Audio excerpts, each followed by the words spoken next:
কেন এই সময়ে? জলদি জলদি টাকা নে বাবা, চোখ খুলে না না চোখ খুলে হবে না। এই যা যা বাবার পর থেকে যে সুভাষ ডাক্তার আছে একটু ডেকে নিয়ে তো চোখ খুলে কি বলবি যে আমি বলেছি তাড়াতাড়ি আসছি। না না ডাক্তার হবে না, আমি ঠিক আছি। ঠিক আছো না ছাই? এখন যদি মাথা ঘুরে পড়তে তাহলে আমি ও বাড়ির কাছে মুখ দেখাতে পারতাম। হ্যাঁ কাকিমা আমি ঠিক আছি, একটুখানি মাথাটা ঘুরে গেল, আমি ঠিক আছি। মাথাটা দোষ কি বলে দেখিনি? হ্যাঁ কাল থেকে যা যাচ্ছে এই শোনো না, ও বাবা অরুদ্র ওকে ঘরে নিয়ে যাও, ওকে ঘরে নিয়ে যাও। এরকম ভাবে খাওয়া দাওয়া করছে না, কিচ্ছু না, অন্যায় করছে নিজের ওপর, দেখি কি হয়ে যাবে। কাকিমা আমি ঘরে একা একা বসে থাকতে পারবো না, প্লিজ আমাকে ঘরে পাঠিয়ে। এবার আমি তোমায় বকবো, ভীষণ বকবো। একটা কথা শুনছো না তখন থেকে বলছি, চারদিকে এত সব কাণ্ড হচ্ছে, বা তুই আর কিছু পাকাস না। মা আমার আর ভালো লাগছে। শোনা মা, আমার মুখতে যায় একটুখানি,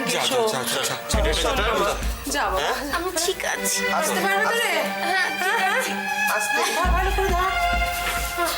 সাবধানে। আর পাচ্ছি না, আর ভালো লাগছে না। সংসারের উপর আগে ঘেন্না ধরে গেল আবার। যাও না, খেতে বসো না, খেতে বসো। ভালো লাগছে না কিন্তু আমার। সমানে আপনার যত উল্টো পাল্টা কাণ্ড কারখানা তো। আমি কি করলাম বলো দেখি, কি করেছি? না তুমি কিছু করোনি, সব করেছি আমি। আমারই তো পুরো অদৃষ্ট। দেখছো না ঘরের কোণ ধরে একটু কাঁদবো, তারও কোনো উপায় নেই। হাজার কান্না পেলেও বুকে পাথর চাপা দিয়ে বসে থাকতে হচ্ছে। আমি তো শান্তই আছি। দেখছো না কেমন রান্না করছি, খেতে দিচ্ছি। এই বাড়িতে এখন আমার চেয়ে শান্ত আর কে আছে বলতে পারো? সত্যি কপাল বটে আমাদের। বাড়িতে প্রথম একটা নাতি কি নাতনি আসছিল, যদি এসে কোনো বিপর্যয় হচ্ছে কি? চুপ চুপ চুপ, যত অমঙ্গলের কথা। এই ভর রাত্রির এসব কথা বলো না, বলতে নেই। আমাদের তো পোড়া কপাল, মেয়েটার অদৃষ্টে যেন সেরকম কিছু না ঘটে। ঠাকুর ঠাকুর খেতে বসো দেখে তো ছেলে কিছু খেলো না, সব বাড়া খাবারগুলো। আমি একটু দেখি ওদিকে কি হলো। সুজন তুমি খেতে বসো, আমি দেখি। তুমি যাও, আমাকে নিয়ে ভাবতে হবে না। তুমি সুজন রে।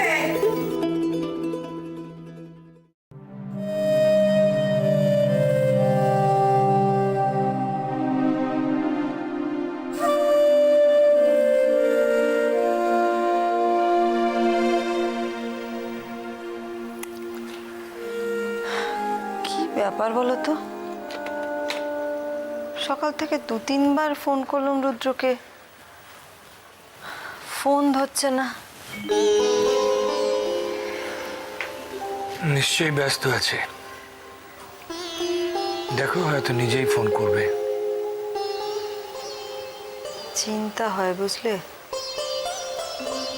কখন যে মানুষের জীবনে কি হয়।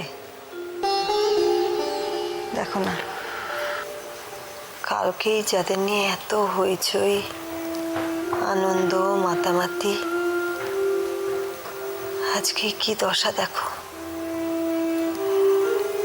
আসলে জীবনে পরের মুহূর্তে কি যে হবে কেউ বলতে পারে না। নিজের জীবন দিয়েই তো বুঝি।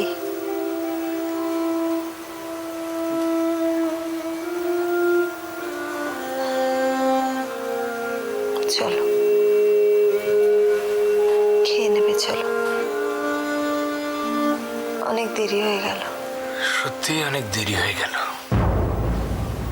অথচ আশ্চর্য মনে হয় যেন এই সেদিনকার ঘটনা। দুরন্ত প্রাণোচ্ছল একটা মেয়ে,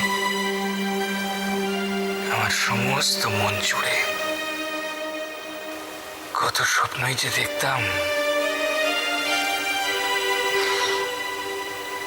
তখন কি আর জানি যে তুমি আমার জীবন থেকে একেবারে হারিয়ে যাবে, এত দূরে চলে যাবে যে ইচ্ছে হলেও আর ছোঁয়া যাবে না। তোমার অপেক্ষায় দিনগুলো তো কেটে যাচ্ছিল, হঠাৎ কি যে হলো, সব এলোমেলো হয়ে গেল। সব মানুষ যদি কালকের দিনটা দেখতে পেত, কেন এরকম হয় বলো তো? খেয়ে নেবে, এসো।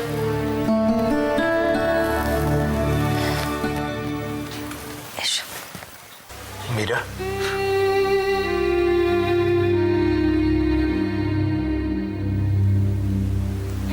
না থাক, চলো যাচ্ছি। কি হচ্ছে তোমার? পাটা সোজা করে সব। আরে কোথায় কষ্ট হচ্ছে বল মিসদি? কিছু বলে না, আমি বরং ডাক্তার ডেকে নিয়ে আসি। এই শোন না, কি? কিছু হয়নি এমন। তোকে ডাক্তার ডাকতে হবে না, সবাইকে ব্যস্ত করিস না রে, ছাড়। তুমি সন্ধ্যাবেলা কিছু খেয়েছো? বুঝেছি, তোমার ডাক্তার বারণ করেছে না খালি পেট না রাখতে। তুই কি রে, এতক্ষণ তুই কিছু না খেয়েছিলি খালি পেটে? জানো রুদ্রদা, ও বিয়ের আগেও এরকম খালি পেটে থাকতো। সে কি? কেন? কেন আবার ডায়েটিং? কি রে, ওটা এখনো চলছে? এমন মারবো না তোকে। এই তুই চুপ করে বস, আমি তোর জন্য খাবার নিয়ে আসছি, মুখ বন্ধ করে খাবি শুধু। হ্যাঁ শোন, সুযোগ বুঝে ভালো দাদাগিরি করছিস তাই না? কি করবো বল, দাদা নেই তো, তাই দাদার দায়িত্বগুলো আমাকেই পালন করতে হচ্ছে। তুই চুপ করে বস, আর আমি যা বলছি সেটা শোন, বুঝলি? বুঝবে না মানে? আমি আছি না, তুমি যাও কাকিমার কাছে খাবার নিয়ে এসো, দেখি কেমন করে না খায়।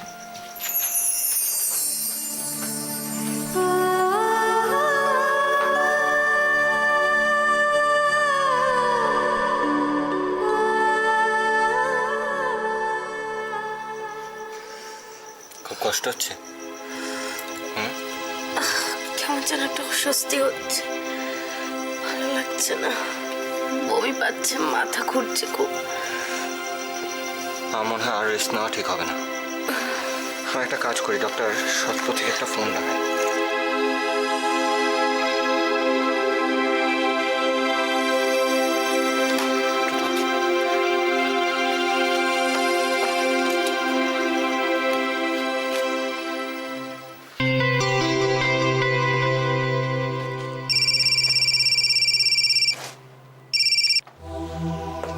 হ্যাঁ রুদ্র, কি খবর?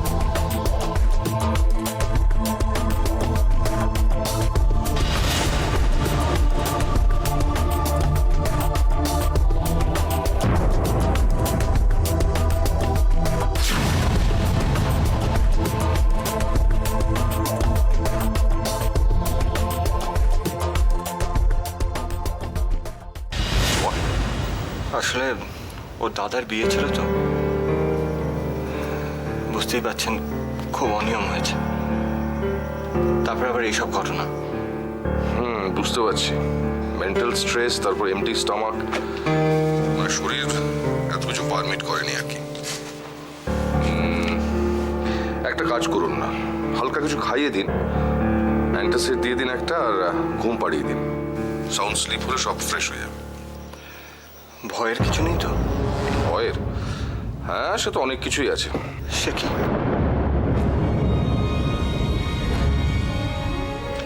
আরে ঠান্ডায় হাত পা জমে যাচ্ছে বন্ধু, এক কাপ কফি খেতে দাও। মানে? মানে খুব সিম্পল, বউকে নিয়ে ব্ল্যাঙ্কেট চাপিয়ে এক দু ঘুম পাড়িয়ে দাও। আরে দুদিন বাদে বাবা হতে যাচ্ছ, এত ভয় পেলে চলে? Thanks, bye, good night. Good night.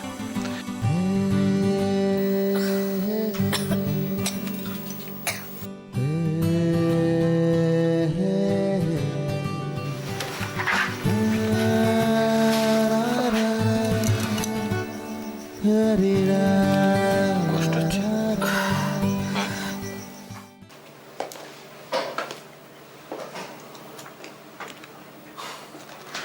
Excuse me, ma'am. May I join you? Thank you.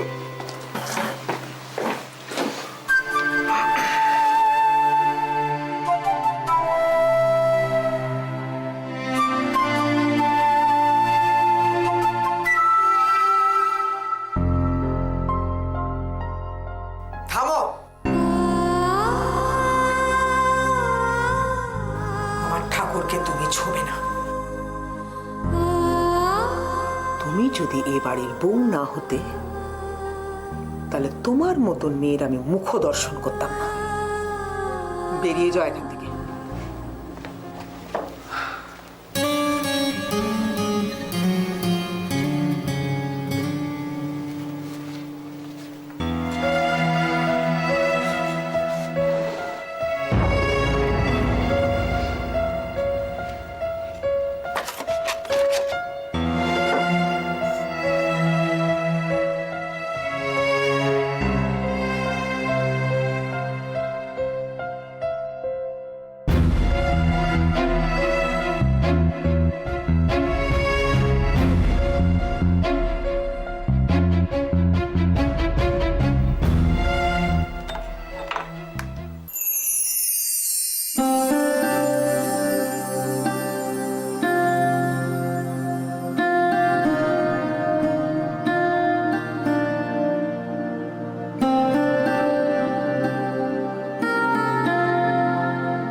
এই হলো দেবরায়ের বাড়ির যোগ্য বড় ছেলে।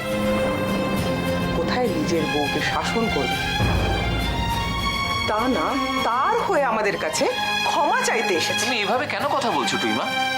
তার শ্বশুরের জন্য কোনো চিন্তা নেই, এখন দাদাই তার সব। অপর্ণার জন্য কি তাহলে তোর বাবাকে আমায় হারাতে হবে? লা লা লা লা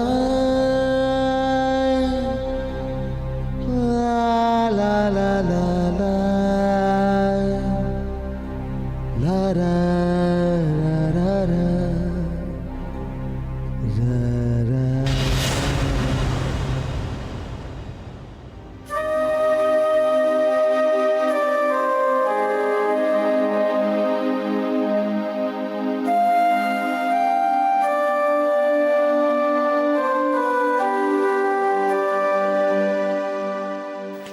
আমি ভাবলাম আপনি হয়তো আমায় ইনভাইট করে ভুলেই গেছেন। ভুলে যাব? এই মুহূর্তটার জন্য আমি কবে থেকে হাঁ করে বসে আছি। বিশ্বাস হলো না? বিশ্বাস হচ্ছে না। মানে একটু ওভার অ্যাক্টিং করে ফেললাম। অল্প। আমার দ্বারা হবে না, বুঝেছেন? কি? ভেবেছিলাম যে আজকে কফি খেতে খেতে আপনার সঙ্গে জমি আড্ডা মারবো, কিন্তু আপনি এখন যা চটেছেন তাতে। আমি কিন্তু অফিস থেকে স্ট্রেট আসছি, খুব কাজ করেছি, প্রচন্ড স্ট্রেসড আউট। ফার্স্টে আমরা এক কাজ করি, কফির অর্ডার দিই, তারপরে না অনেক কথা বলবো। কি বলে? কি ওরা হাসছেন কেন? আপনার মধ্যে একটা অদ্ভুত ব্যাপার আছে জানেন, মানে আপনার ব্যক্তিত্ব যেটা বলে, চোখ দুটো কিন্তু ঠিক তার উল্টো কথা বলে। একটা সত্যি কথা বলি, আচ্ছা বলুন তো, আপনি ডাক্তারি করেন নাকি পেশেন্টদের? আপনি কিন্তু তার মধ্যে পড়েন না। আচ্ছা মেনে নিলাম, তাহলে আমি কাদের মধ্যে পড়ি?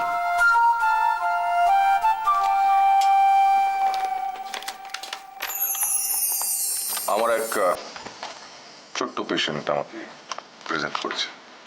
খুব সুন্দর না? সুন্দর, খুব সুন্দর, আনকনভেনশনাল। আচ্ছা এই ফুলগুলোর নাম কি বলুন তো? বলতে পারবো, তবে বুনো ফুলই হোক বা টিউলিপই হোক, এর অর্থ কিন্তু আমার কাছে একটাই। কি বলুন?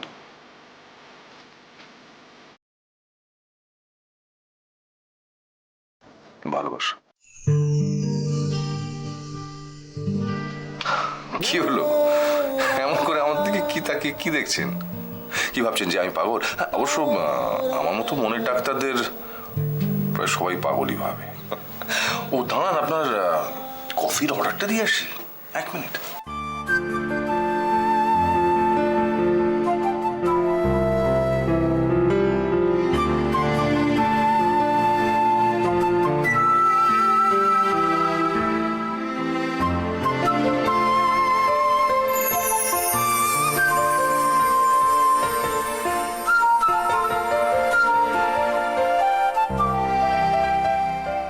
ফুলটা তোমার জন্যই এনেছি চন্দ্রা।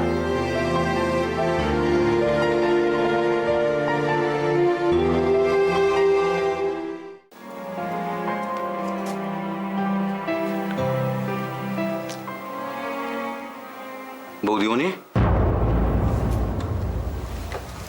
নিতাইদা, বাইরে দাঁড়িয়ে আছো কেন?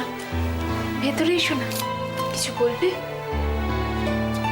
বলছিলাম সারাদিন তো কিছুই খাওনি, চলো খেয়ে নেবে চলো। আমার শরীরটা একদম ভালো নেই জানো, আমি কিছু খাবো না গো। এই বাড়িতে যে কি চলছে তা সবাই জানে, তাই বলে তুমি অভিমান করে বসে থাকবে না বৌদিমণি। দেখো তোমার দুঃখ কষ্টের কেউ দাম দেবে তুমি বলো? আমি জানি বৌদিমণি, তুমি কোনোদিন কোনো অন্যায় করতে পারো না। এত ভরসা, এত বিশ্বাস আমার উপর। দেখো বৌদিমণি, আমার বয়স হয়েছে, আমি কিন্তু এতদিন এই সংসারে সবকিছু দেখেছি, কিন্তু চাকর বলে কোনোদিন মুখ খুলিনি, কিন্তু চোখটা আমার খোলাই থাকে। বৌদিমণি চলো খেয়ে নেবে চলো। না নিতাইদা, আমার গলা দিয়ে কিছু নামবে না গো, আমি বরং একটু রেস্ট নিই। দেখো বৌদিমণি, তুমি যদি আমায় নিতাইদা বলে মানো তাহলে তুমি কিন্তু খেতে যাবেই। চলো চলো খেতে চলো, আমি আসছি। সবাই কেন তোমার মতো করে ভাবে না নিতাইদা? কেন ভাবে না? কেন ভাবে না? এই নিন আপনার কফি। Thank you.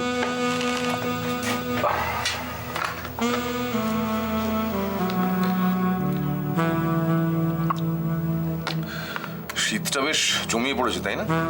হ্যাঁ, ঠান্ডা বেশ পড়েছে। তো নিউ ইয়ার্সে কি করছেন? নিশ্চয়ই বন্ধুদের সঙ্গে একদম জমি আড্ডা। বন্ধু? আমার তো কোনো বন্ধু নেই। হ্যাঁ, তো আমার বিশ্বাসই হয় না। সেটা আপনার ব্যাপার, সত্যি আমার কোনো বন্ধু নেই। দেখুন, এভাবে বলবেন না, আমি কি আপনার বন্ধু নই? মানে আমরা কি খালি কফি খেতেই এখানে এসেছি? কি হলো, এখনো বন্ধু বলে মনে হচ্ছে না? আসলে আবার কলেজে আমার বন্ধুরা আমাকে বলতো যে আমি নাকি দারুণ বুঝিয়ে কথা বলতে পারি, এত সুন্দর করে ডায়লগ মারলাম, কোনো রেসপন্সই নেই।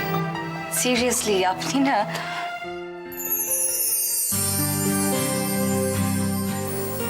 বন্ধুত্বের জন্য